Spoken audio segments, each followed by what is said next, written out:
go. Turn and tell someone what you think, which decibel that might be. Ready? Go. 650.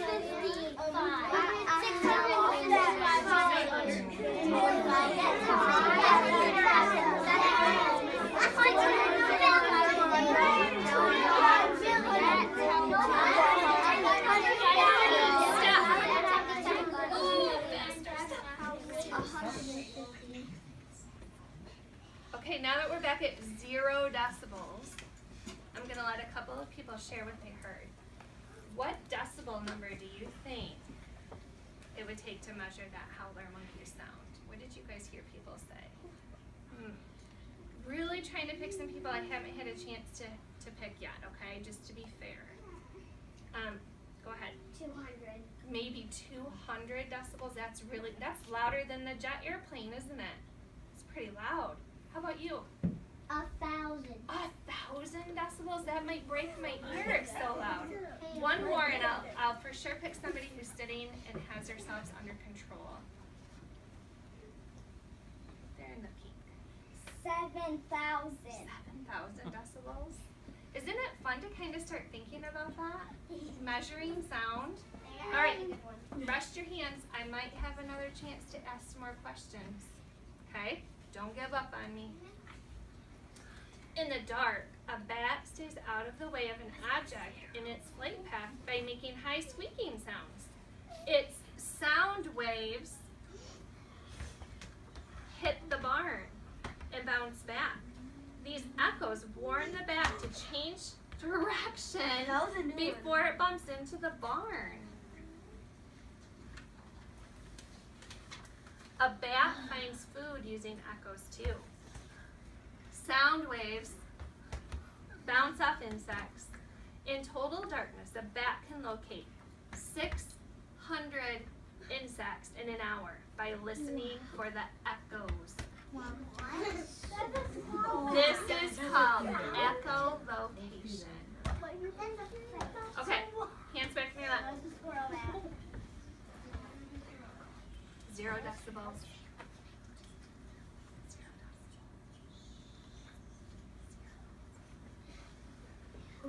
Sound waves travel through solid ground as well as air. A snake has no ears.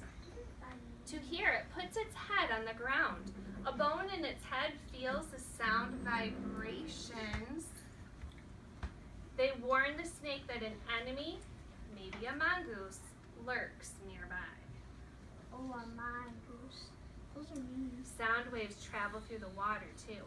A mother whale can find her baby by sending clicking sounds through the water. When the sound waves bump into her calf, which is her baby, echoes bounce back. The mother whale listens. She hears the echoes and knows where her baby is. Whales and dolphins locate objects by sending sound through the water, then listening for the echoes. People use a device called sonar to send sounds in water. When the echoes bounce back, people know how deep the water is. They also discover where submarines, shipwrecks, and schools of fish are. So a school can mean like a group, so a group of fish. Sounds are an important part of our lives. Some sounds like music please us. Some sounds like a jackhammer annoy us. Some sounds are quiet. Some sounds are loud. How can you measure sounds? How much you weigh is measured in pounds. How tall you stand is measured in inches. How loud you yell is measured in Decibels. Yes, decibels. Awesome. Whisper. Whispering means only about 20 decibels. Whisper. That's 20 decibels. Talking measures about 50 decibels. So use your talking voice for a minute. And we're not going to do this one because I know that this isn't an appropriate sound in the classroom, but it says to yell. So since we can't do that in the classroom, you have recess homework today. if you go outside, I want you to go out on the playground and try to make a yelling sound. That's at about 80 decibels, okay? That's your recess homework. Save it for recess. Okay. Back to 0. Or I won't be able to read the last few pages. Here we go. Falling leaves measure only 10 decibels. A vacuum cleaner, 70. Loud music, 90 decibels. A jackhammer, 100 decibels. A jet engine, 150 decibels. Ladies. A space rocket is very loud.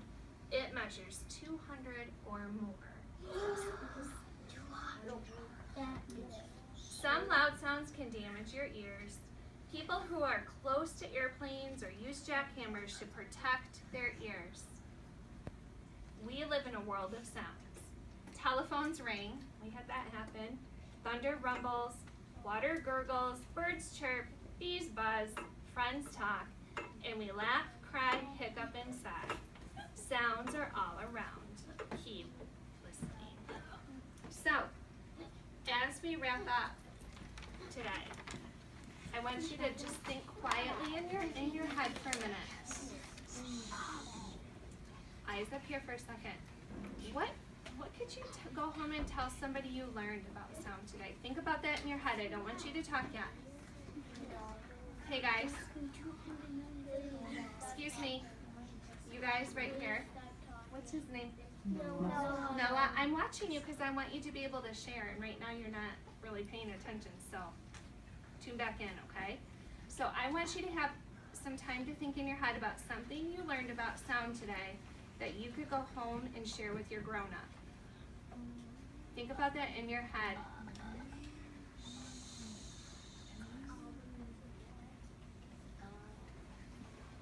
When I say go, turn and talk. What's something you could go home and tell your grown-up about sound? Ready? Go.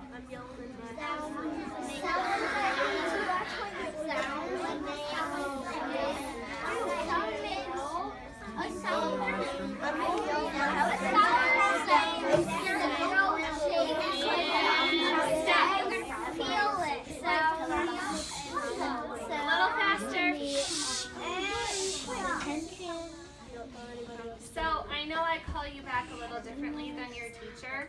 I think she says class. Yes. Okay. So I want to thank you first of all for being flexible, because I just went to what I usually do, which was give me a 5 or stop, and you guys were very flexible and went along with that, and I appreciate that. Now I'm going to pick a couple of kids who are really, really in control of their bodies to tell me what they heard. Some kids in here might go home and tell their grown-up about sound. In the back. What did you hear someone say? I'm gonna tell my mom that all the words that we're learning about right now, and then like decibels are like an airplane goes up to 150, and like a leaf drop is like up to like 15, like about 10 decibels. And It says it's 10. What is your name? Oliver. Oliver, your mom is going to be pretty surprised at how smart you are with those words that you used tonight, so be ready for that, okay? She's going to be like, did you just say decibel? Okay? Be ready for that, Oliver. I'm looking for someone else who's been in control for quite some time. Right in the blue shirt right there. Yes. I'm gonna tell my dad that a car can at least go to 90 decibels. Way to use that vocabulary word, decibels. So he's going to tell us, Dad, about how loud a car is when it's measured in decibels. Thank you. I have time for one more. I only call people who are in control. It's just a thing about me. I'm gonna tell my dad about echolocation. And your dad's going to probably fall off his chair when you come home and say that you know echolocation. Just be aware of that.